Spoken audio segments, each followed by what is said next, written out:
Assalamualaikum warahmatullahi wabarakatuh. Alhamdulillahi rabbil alamin. Wassalatu wassalamu ala nabiyina Muhammad. Asyhadu an la ilaha illallah wahdahu la syarikalah wa asyhadu anna Muhammadan abduhu wa rasuluh wa safiyuhu wa khaliluhu wa akhiratuhu min khalqihi ajma'in. Wa qala Allahu azza wa jalla fi kitabil karim, a'udzu billahi minasyaitonir rajim. Bismillahirrahmanirrahim. Ya ayyuhalladzina amanu taqullaha haqqa tuqatih wa la tamutunna illa wa antum muslimun. Wa qala aidan, fazkuruni ashkurkum washkuruli wa la takfurun. Wa qala Rasul Habibul Mustafa Sadiqul Masduq sallallahu alaihi wasallam, ittaqillah ittaqillah ittaqillah haitsu ma kuntum watbihi sayatal khasanata tamuha wa khaliqin nas bi khuluqin hasan. Amma ba'd. Teman-teman, sahabat, saudaraku yang saya cintai karena Allah Subhanahu wa taala, ada sebuah kisah. Itu kisah yang sangat luar biasa, yang bisa memberikan pelajaran kepada kita semua. Itu kisah orang sahabat yang ingin memukul Rasulullah sallallahu alaihi wasallam. Kisah sahabat yang ingin memukul Rasulullah sallallahu alaihi wasallam. Siapa dia? Dia adalah Uqasyah bin Muhsin. Suatu ketika Rasulullah sallallahu alaihi wasallam menderita sakit yang sangat parah, menderita sakit yang sulit untuk diobati pada zaman tersebut, atau pada saat Rasulullah di akhir hayatnya, Rasulullah Shallallahu Alaihi Wasallam meminta Bilal untuk mengumandangkan azan agar memanggil masyarakat pada waktu itu untuk berkumpul di Masjid Nabawi. Kemudian Bilal berlari ke masjid. Kemudian Bilal berlari. Kemudian Bilal mengumandangkan azan. Dan ketika Bilal mengumandangkan azan, masyarakat pada waktu itu menghentikan segala aktivitasnya, kemudian berlarian ke masjid karena ada panggilan Allah Subhanahu wa taala. Kemudian ketika masyarakat pada waktu itu berkumpul semua di masjid, kemudian Rasulullah sallallahu alaihi wasallam tiba di masjid tersebut. Kemudian Rasulullah mendirikan salat 2 rakaat. Ketika selesai mendirikan salat sunnah 2 rakaat, kemudian Rasulullah sallallahu alaihi wasallam pun naik di atas mimbar. Kemudian memulai khutbahnya. Pertama ia memuja-puji Allah Subhanahu wa taala. Kemudian setelah ia memuja bersyukur kepada Allah Subhanahu wa taala, kemudian ia mengatakan bahwa apakah pantas diriku ini menjadi sosok teladan bagi kalian semua? Maka para sahabat pun terdiam mendengar pertanyaan Rasulullah sallallahu alaihi wasallam. Kemudian Rasulullah kembali mengatakan, Nabi model bagaimanakah saya bagi kalian, menurut kalian? Bagaimana sikap saya menurut kalian? Kata Rasulullah sallallahu alaihi wasallam kepada para sahabat. Kemudian para sahabat pun terdiam mendengar pertanyaan Rasulullah sallallahu alaihi wasallam. Sampai akhirnya Rasulullah sallallahu alaihi wasallam mengatakan kepada para sahabat, saya akan kembali kepada Allah Subhanahu wa taala. Saya akan kembali kepada Tuhan kita semua, Rabb kita semua, yaitu Allah Subhanahu wa taala. Tetapi sebelum saya kembali kepada Allah Subhanahu wa taala, saya ingin bertanya kepada kalian semua, para sahabatku yang saya cintai karena Allah Subhanahu wa taala. Kemudian Rasulullah bertanya kepada para sahabat, siapa di antara kalian yang dimana saya memiliki utang janji kepadanya, yang dimana saya pernah menyakiti dirinya? Kemudian para sahabat terdiam mendengarkan pertanyaan Rasulullah sallallahu alaihi wasallam, mendengar pertanyaan Rasulullah sallallahu alaihi wasallam yang sangat sulit untuk dijawab. Dan keadaan pada saat itu, kondisi pada saat itu sunyi, tidak ada suara. para sahabat menundukkan kepalanya akan pertanyaan Rasulullah SAW yang sangat sulit untuk dijawab. Kemudian Rasulullah SAW kembali bertanya, siapa di antara kalian yang dimana saya memiliki utang janji dan pernah saya sakiti? Kemudian para sahabat tetap terdiam, tidak ada suara, tidak ada yang berani menjawab pertanyaan Rasulullah SAW. Sampai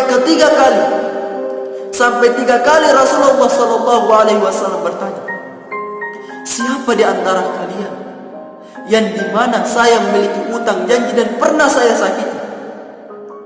Kemudian para sahabat tetap terdiam mendengar pertanyaan Rasulullah SAW yang sangat sulit untuk dijawab.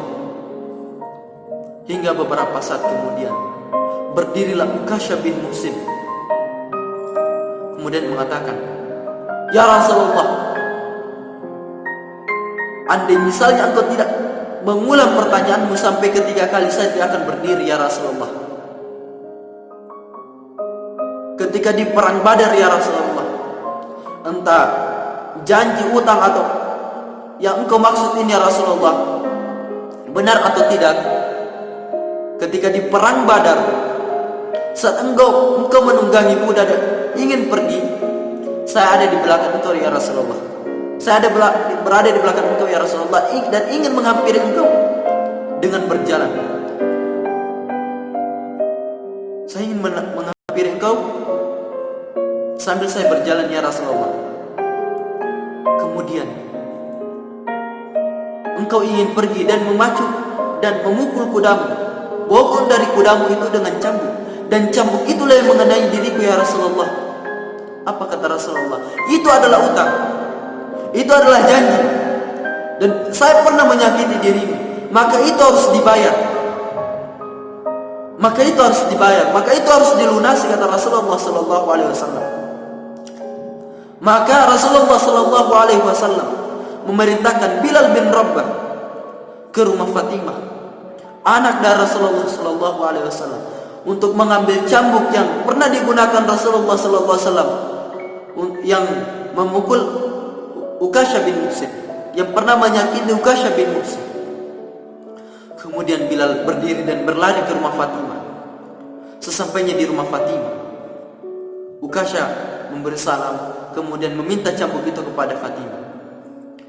Setelah Fatimah mengambilkan cambuk tersebut, kemudian Fatimah mengatakan kepada Bilal, untuk apa engkau meminta cambuk tersebut? Ini perintah dari Rasulullah, kata Bilal. Ini perintah dari Rasulullah, karena Ukasha bin Muhsin ingin memukul Rasulullah SAW, karena Rasulullah pernah memukul Ukasha bin Muhsin yang tidak disengaja. Apa kata Fatimah? Rasulullah SAW sedang sakit keras. Tidak tegakah Ukasha bin Muhsin memukul Rasulullah SAW, memukul ayahku yang sedang sakit keras? Biarlah kedua anakku, cucu dari Rasulullah SAW, Hasan dan Husain, yang dipukul oleh Ukasha bin Muhsin, karena Rasulullah SAW sedang menderita sakit yang sangat keras, sakit yang parah. Kemudian Bilal bin Rabah mengambil cambuk tersebut dan meninggalkan Fatimah, karena perintah dari Rasulullah SAW kepada Bilal untuk segera mengambil cambuk tersebut, cepat mengambil cambuk tersebut. Kemudian sesampainya di Masjid Nabawi, Bilal kemudian memberikan cambuk itu kepada Ukasha bin Muhsin. Kemudian Ukasha bin Muhsin berjalan sedikit demi sedikit menghampiri Rasulullah SAW yang berada di atas mimbar. Kemudian sahabat Abu Bakar As-Siddiq berdiri menahan langkah Ukasha bin Muhsin, kemudian mengatakan, tidak tegakah engkau memukul Rasulullah SAW yang sedang sakit keras? Biar saya saja engkau pukul, biar saya engkau sakiti, jangan Rasulullah SAW yang sedang sakit. Apa kata Rasulullah SAW? Jangan. Allah Subhanahu Wa Taala mengetahui ya Abu Bakar. Kemudian Ukasha kembali melangkah, kemudian berdiri kembali Umar bin Khattab Kemudian mengatakan bahwa saya pernah membenci Rasulullah sallallahu alaihi wasallam. Saya pernah ingin membunuh Rasulullah sallallahu alaihi wasallam, tetapi sekarang saya tidak tega melihat Rasulullah sallallahu alaihi wasallam dicambuk, disakiti, karena Rasulullah sallallahu alaihi wasallam menderita sakit yang sangat keras. Lebih baik saya engkau pukul, lebih baik saya engkau sakiti daripada Rasulullah sallallahu alaihi wasallam. Apa kata Ukasyah? Apa kata Rasulullah sallallahu alaihi wasallam? Jangan ya Umar bin Khattab, Allah Subhanahu wa taala mengatakannya. Kemudian berdiri pula Ali bin Abi Thalib, keponakan Rasulullah sallallahu alaihi wasallam. Aku adalah keponakan Rasulullah. Lebih baik engkau pukul saya, lebih baik engkau sakiti saya daripada Rasulullah sallallahu alaihi wasallam. Apa kata Rasulullah sallallahu alaihi wasallam? Jangan ya Ali bin Abi Thalib, Allah Subhanahu wa taala mengatakannya. Kemudian berdiri pula kedua cucu kesayangan Rasulullah sallallahu alaihi wasallam, Hasan dan Husain. Ya paman Ukasyah bin Muhsin, lebih baik engkau yang kami sakiti. Kami adalah cucu kesayangan Rasulullah sallallahu alaihi wasallam, daripada engkau menyakiti kakek kami Rasulullah sallallahu alaihi wasallam. Lebih baik engkau memukul kami. Apa kata Rasulullah sallallahu alaihi wasallam kepada kedua cucunya? Ialah jangan. Allah Subhanahu wa taala mengatakan, wahai cucu-cucuku. Kemudian sesampainya di depan mimbar, Ukasyah bin Muhsin kembali mengatakan bahwa bagaimana saya bisa mencambuk ya Rasulullah, sedang engkau berada di atas mimbar. Kemudian Rasulullah sallallahu alaihi wasallam meminta bantuan para sahabat untuk membantu beliau turun dari mimbar. Kemudian ketika Rasulullah sallallahu alaihi wasallam sudah turun dari mimbar, Ukasyah bin Muhsin kembali mengatakan, ya Rasulullah, ketika di perang Badar engkau memukulku dalam tidak menggunakan pakaian, engkau memukulku dalam tidak menggunakan baju. Maka Rasulullah sallallahu alaihi wasallam pun membuka bajunya, dan terlihatlah tubuh Rasulullah sallallahu alaihi wasallam yang begitu indah. Dan di pinggang Rasulullah sallallahu alaihi wasallam terdapat sebuah batu yang diikat, yang tujuannya ialah karena Rasulullah sedang menahan rasa laparnya. Kemudian Ukasyah bin Muhsin melempar jauh-jauh, membuang jauh-jauh cambuk tersebut, dan langsung memeluk Rasulullah sallallahu alaihi wasallam. Kemudian mengatakan, ya Rasulullah, sudah lama saya bercita-cita, sudah lama saya berkeinginan, sudah lama saya bermimpi untuk memeluk tubuhmu ya Rasulullah, yang begitu indah, yang haram baginya api neraka. Saya juga ingin seperti engkau ya Rasulullah, mendampingi engkau ya Rasulullah di surga Allah Subhanahu wa taala di akhirat nanti. Apa kata Rasulullah? Inilah calon penghuni surga yang akan menemani diriku di surga di akhirat nanti. Dan kondisi pada saat itu, suasana pada saat itu sedih, hancur. Semua para sahabat meneteskan air mata karena kejadian tersebut yang sangat mengharukan. Teman-teman, sahabat, saudara yang dicintai Allah Subhanahu wa taala, kalau kita semua berkeinginan bersama Rasulullah, berkeinginan berjumpa dengan Rasulullah, bersama dengan Rasulullah di surga di akhirat nanti, bagaimana kita berselawat kepada beliau, bagaimana kita mengidolakan beliau, bagaimana kita selalu mengerjakan sunnah-sunnah beliau, mengerjakan apa yang dibawa oleh Rasulullah SAW, Al-Quran dan sunnah beliau. Yang terpenting adalah bagaimana kita selalu mengidolakan beliau. Karena coba kita lihat di luar sana, banyak di antara kita, banyak di lingkungan kita, remaja-remaja sekarang, bahkan mulai kecil sampai tua sekalipun, mengidolakan orang-orang yang tidak pantas untuk diidolakan, mencintai orang-orang yang tidak pantas untuk dicintai. Mereka lebih mencintai artis-artis Korea, lebih mencintai artis-artis Jepang, Indonesia daripada Rasulullah SAW yang jelas-jelas sudah berjuang untuk kita semua. Apalagi di kalangan wanita, banyak di kalangan wanita yang lebih mencintai artis Korea, Oppo dan sebagainya dibanding dengan Rasulullah SAW. Lebih mencintai orang-orang yang tidak pantas untuk dicintai, orang-orang kafir laknatullah, daripada Rasulullah SAW yang sudah berjuang bagi mereka. Ini adalah salah satu kesalahan terbesar. Bagaimana kita bisa bersama Rasulullah, bagaimana kita bisa berjumpa dengan Rasulullah, sedang kita malas bersalawat kepada beliau, tidak mengidolakan beliau. Di mulut kita mengatakan kita mengaku mengidolakan Rasulullah, tetapi di hati kita jauh dari lisan kita semua, tidak sesuai dengan kenyataannya.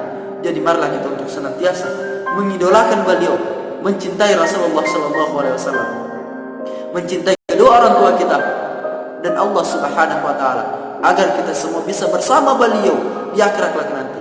Kita kerjakan sunnah-sunnah beliau, kita kerjakan apa yang Rasulullah sallallahu alaihi wasallam bawa di permukaan bumi ini, agar kita semua bisa bersama beliau di surga di akhirat kelak nanti, yang penuh dengan keindahan, kenyamanan, keistimewaan, dan hanya dimiliki bagi mereka yang bertakwa kepada Allah Subhanahu wa taala. Semoga bermanfaat bagi kita semua. Syukran.